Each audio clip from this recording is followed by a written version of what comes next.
Now that you've finished your quilting, we need to attach the binding. For the binding, I've pre-cut some strips 2.5 inches wide. You can do 2 1/4 if you like. I just like the extra space that the 2.5 inch strip gives me. I've gone ahead and joined 2 sets together. And you can kind of see here sort of how it's going to start to take place. And then the last thing is just joining the last set together. And I like to join my binding. You do it right sides together, and again I use the grid of my ruler to keep everything nice and straight.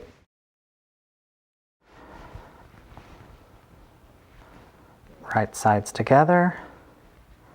And then I'm going to iron this piece over here, and this is going to give me the crease that I need to sew down. It's going to give me a sew line, if you will. You can also mark it with a pen and a ruler if you'd like. It's totally up to you. I just find the creases more accurate, and it's one less step.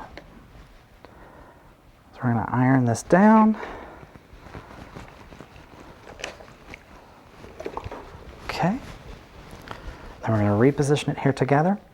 If you are uncomfortable with this, you can pin this, and you just pin across. I'll show you a quick little thing here. You can line everything up and pin across, or you can freestyle it and just stitch down this crease right here. I'm going to stitch down the crease without the pins. We've taken off our walking foot. We've added our regular presser foot back on here. And we've adjusted our stitch length back to our normal stitch length, which on this machine is a 2. And then you just follow your crease from corner to corner.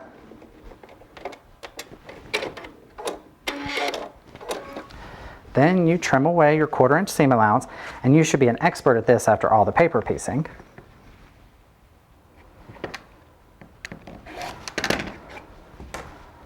And then I open my seams.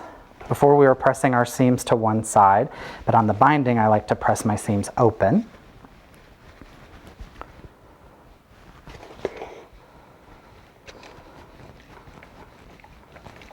Okay, and now comes the fun part of actually making the binding. So now that you have all of your strips together, you're going to iron them, press them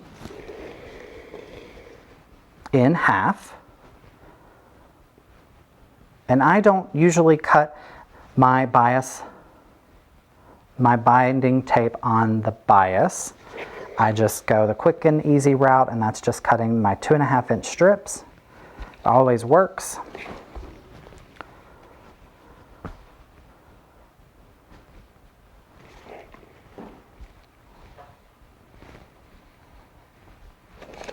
I like to give it a little bit of steam so it doesn't get super crazy on me. Let's go this way.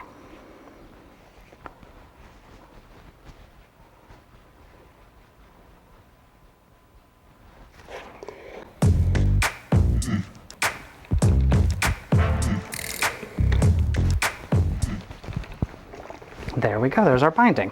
And then what I like to do is I just like to put it in my hand and loosely wrap it around like you would an extension cord. Some people prefer to put them on, a binding sort of, tool, if you will, whether it's an empty spool of thread.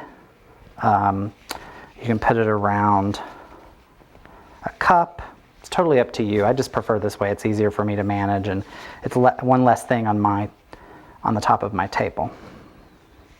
Okay, so there's our binding. Now the next step is actually attaching your binding to your quilt.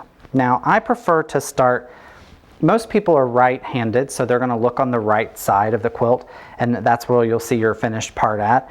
So I typically will start my binding on the bottom. And what I like to do is give myself a good, tail, if you will. I'll probably start sewing a little further down the quilt, but this will give me a good, 8 to 10 inches to kind of play with when we end the quilt. And then I like to give it like a trial and error, just to kind of see where those seam joints are that we made earlier, just to make sure that one doesn't end up in my corner, because if it ends up in the corner, it's very tricky to piece that together and fold that over. So you can see here it's going to start in a corner, so I'm going to actually slide my binding down. Perfect. Fold this over just to give myself a gauge.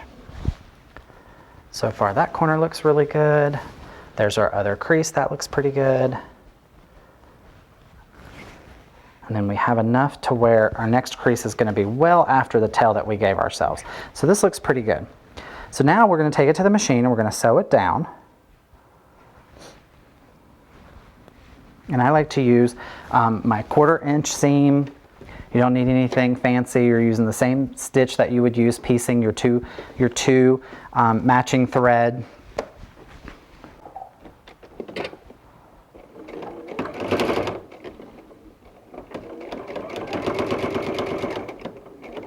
Now when you get close to the end, what you want to do, or to the corner, you want to leave a 1/4 inch.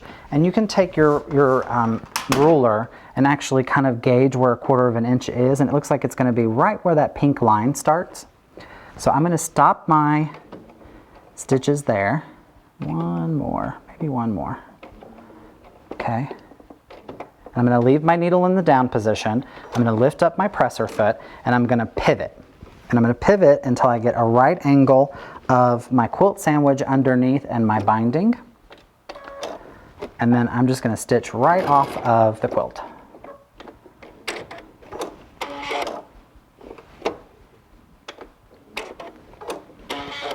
Okay, so now to get your mitered corner, what you're going to do is you're going to use that stitch line that you stitched off of the corner there. That's kind of going to be your gauge of your crease, and you're just going to fold your binding back, and then with it still folded under, you're going to fold it straight down, and that's going to give you your mitered corner. If you want, you can pin this in place, but I don't think you need to. You'll be able to kind of hold it. You could also use one of your binding clips if you wanted to kind of hold everything in place. And again, it's going to be flush up against your quilt sandwich.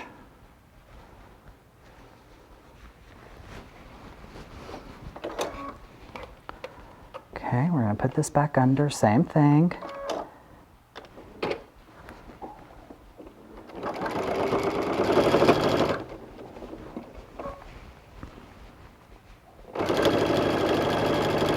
And you're just going to keep stitching your binding down to your quilt sandwich.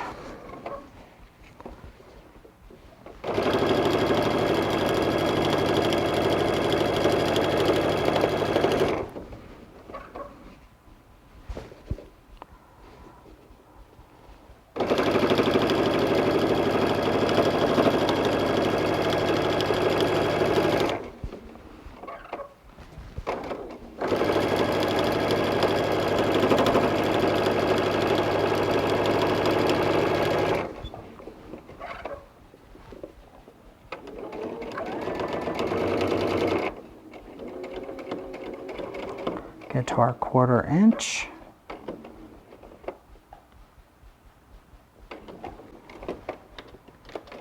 Lift our presser foot, needle down, sew off the edge.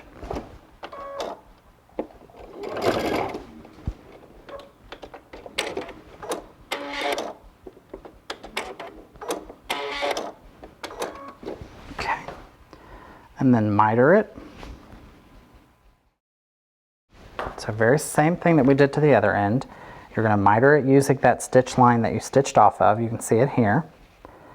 Fold your binding back, then fold it over, lining up the top and the edge of your quilt sandwich. You can use your binding clip if you want. You can use a pin, and then same thing. This is kind of, you can see why I like to have my binding loose and not attached to something. It helps keep everything flowing.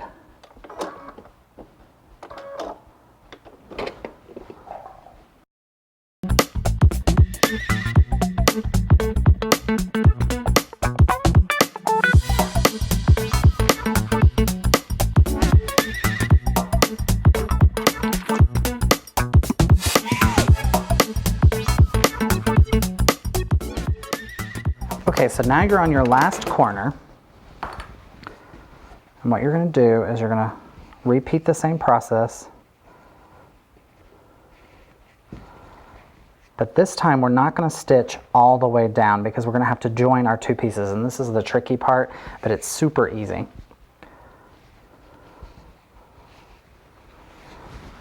Okay, so let's just stitch down a little bit.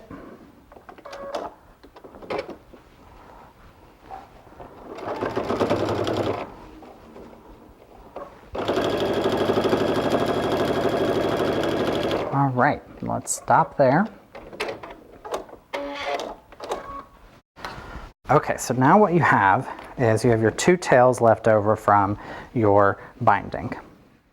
And what you can do is you can trim it a little bit. You need a good 8 to 10 inches to kind of work with this to be able to join it up so you're not shoving it underneath your machine. So I'm going to trim some of this off.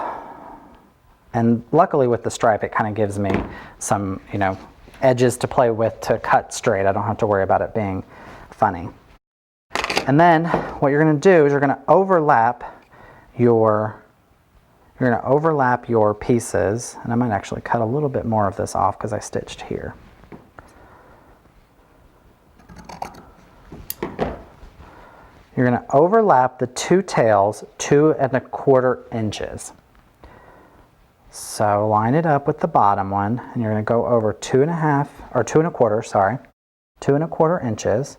And I like to give it a little bit of a tug, but not too much. And then just trim off the excess. Now comes the fun part. So you're going to lift up your tails this way. With the quilt facing you, you take your right tail, open it up, your left tail, open it up, and you're going to flip them together. Right sides together. Similar to what we did when we made the binding pieces. So again, right side open, left side open, and you're going to cross them. And you're just going to line them up to where they create this little square. And then I like to pin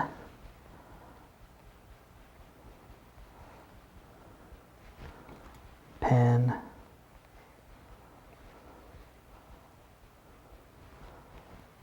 pin. And with my pin heads on my right side, I know that I'm going to be stitching from top to bottom here. And that's just a good way for me to remember which direction I'm going to be stitching it, because we're going to stitch a diagonal line here. So let's go to our machine.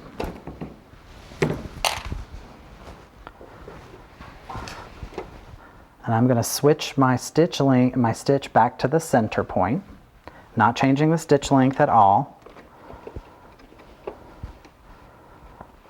And then we're going to wrestle with this a little bit until we get this in here. And you're going to stitch a diagonal line from A to B.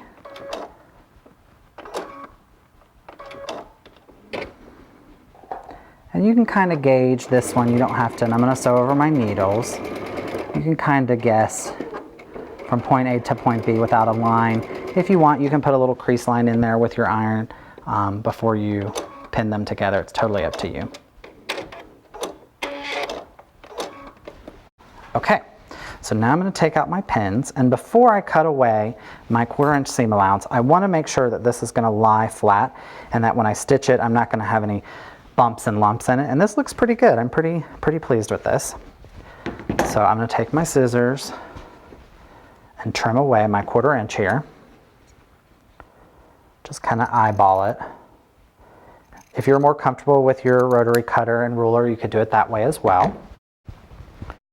Then I'm going to open up my seam allowances like I did before. And you want to be careful when you do this because you don't want to stretch your binding. You could stretch it and it would become, wonky when you attach it to the back of it or to the top of your quilt.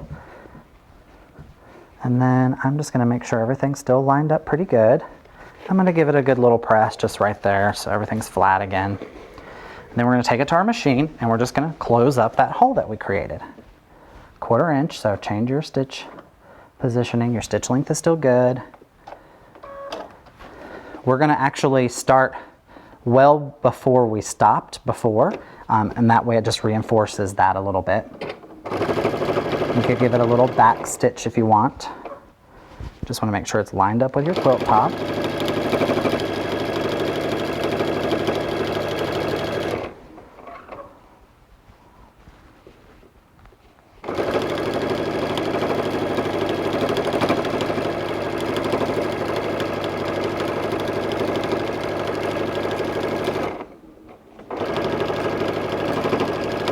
And then when you get to the end, same thing, just run back over the stitches you created before.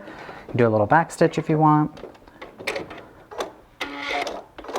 Cut your threads, and there you go. Your binding is attached to your quilt top. Now, what I like to do next is go into my corners, and I will flip over my binding, and I'll press that corner in there gently, and this is the corner of your quilt. Just going to press it gently into the binding. I do that all the way around.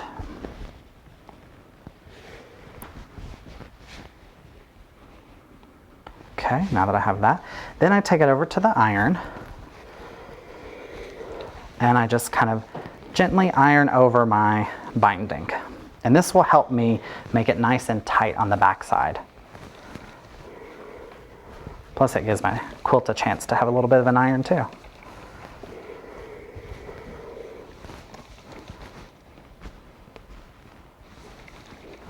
Okay. And then finally, you're going to attach it to the back side. I prefer to hand stitch mine to the back side, but you can machine stitch them as well. And I don't pin it when I flip it over, I actually use the binding clips. And I like a really clean edge on my binding. So what I will do is I will flip my binding over and make sure it's really tight up against the edge of my quilt. And that'll give me this really nice clean edge. And I just go every couple of inches, and I know I use a lot of excess binding clips when I bind, but that's okay. You just go every couple of inches, inch and a half, and connect your binding clips. When you get to a corner, tuck in all your loose threads. You're going to fold over one piece first, then fold over your other one to create that mitered corner. And then you just use a binding clip, put it on the corner, and you can keep going. And there you have it. And every now and then I just flip it over just to kind of see where I'm at. Might have to loosen it up a little bit, but otherwise it looks really good. And that's how you attach your binding to your mini quilt.